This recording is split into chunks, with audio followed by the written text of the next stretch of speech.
நம்ம இன்னைக்கு இந்த வீடியோல எதை பத்தி பார்க்க போறோம்னு பாத்தீங்கன்னா இந்தியா விசஸ் வெஸ்ட் இண்டீஸோட டெஸ்ட் சீரிஸ் பத்தி தாங்க பார்க்க போறோம். நார்மலா எப்பவும் இந்த ரோஹித் சர்மா விராட் கோலி இல்லாம மேட்சே ரொம்ப போரிங்கா போகுதுங்க. போரிங்கா போறது இல்லாம கூட்டமே இல்லாம போச்சு எந்த ஸ்டேடியம்ஸ்லயும். ஏன்னா விராட் கோலி போனதுல இருந்து ரோஹித் சர்மா போனது எல்லாத்துலயும் ரிட்டையர் ஆயிட்டாங்க. அதுல இருந்து எல்லாரும் இந்த மேட்ச் பாக்குற இன்ட்ரெஸ்டே நிறைய பேர் போயிடுச்சு. மோஸ்டா இந்த இந்தியா வெஸ்ட் இண்டீஸ் மேட்ச் யாருக்குமே தெரியல.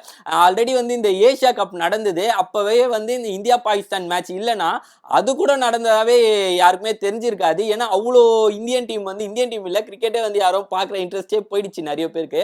ஃபர்ஸ்ட் டோனி போன அப்புறம் கொஞ்சம் அப்படியே அரசல் புசலா கொஞ்சம் பேர் நிறைய பேர் போயிட்டாங்க கிரிக்கெட் பார்க்காம.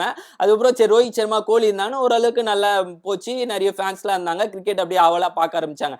இவங்க ரெண்டு பேர் போனதுல இருந்து சுத்தங்க இந்த மேட்ச் இப்போ இந்தியாவுக்கு எப்போ மேட்ச் ஏது மேட்ச்ன்ட்டு யாருக்குமே தெரியல.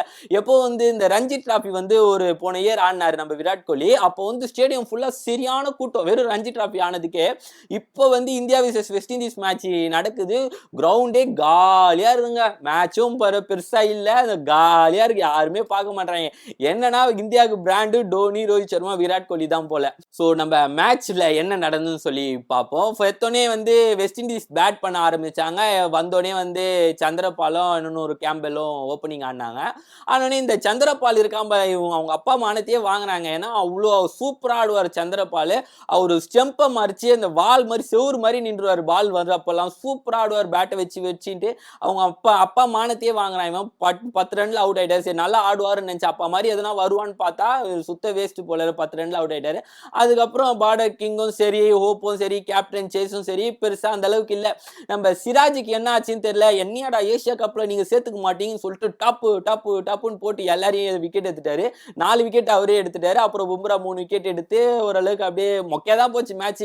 162கே இவனுங்க சுழ்ந்துட்டாங்க ஃபர்ஸ்ட் இன்னிங்ஸ். அதுக்கப்புறம் இந்தியா ஆடிச்சு. இந்தியா ட்ரெஸ்ஸிங் ரூம்லயே பேசிருப்பானுங்க. உங்களுக்கு எல்லாம் யாருக்கு அடிக்கணும், செஞ்சுரி அடிக்கணுமோ இங்க அடிச்சுக்கோங்க.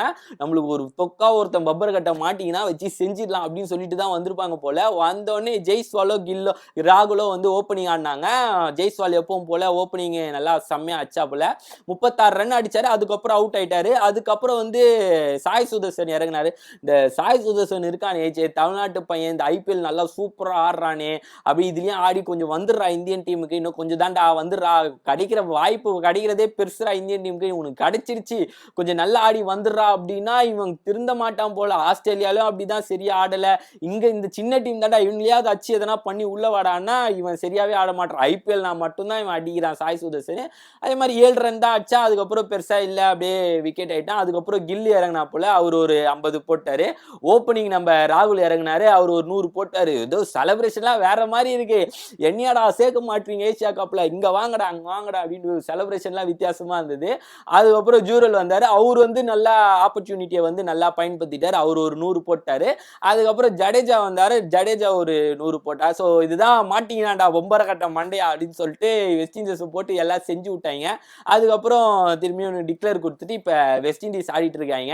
ஸோ வெயிட் பண்ணி பார்ப்போம் என்ன நடக்குதுன்ட்டு. ஆனால் பெருசாக இன்ட்ரெஸ்ட்லாம் போலங்க. டெஸ்ட் மேட்ச்னாலே எப்படி இருக்கோ தெரியுமா, அந்த ஸ்விங்கை பார்க்கறது, பால் எஜ்ஜில் வாங்குறது, அவனுக்கு பிடிக்கிறது, இவனுங்க அடிக்கிறது, அதெல்லாம் நல்லா இருக்கும் பார்க்கவே. இவனுங்க ஆடுறது ஒரு மாதிரி என்னடா இது அப்படின்ற மாதிரி தான் இருக்கு.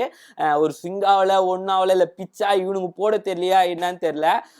நெக்ஸ்ட் தான் ஆஸ்திரேலியா கூட ஒரு சீரீஸ் வருது. ஸோ அதில் இன்னைக்கு இந்தியன் டீம் ஸ்குவாட் அனௌன்ஸ் பண்ண போறாங்க.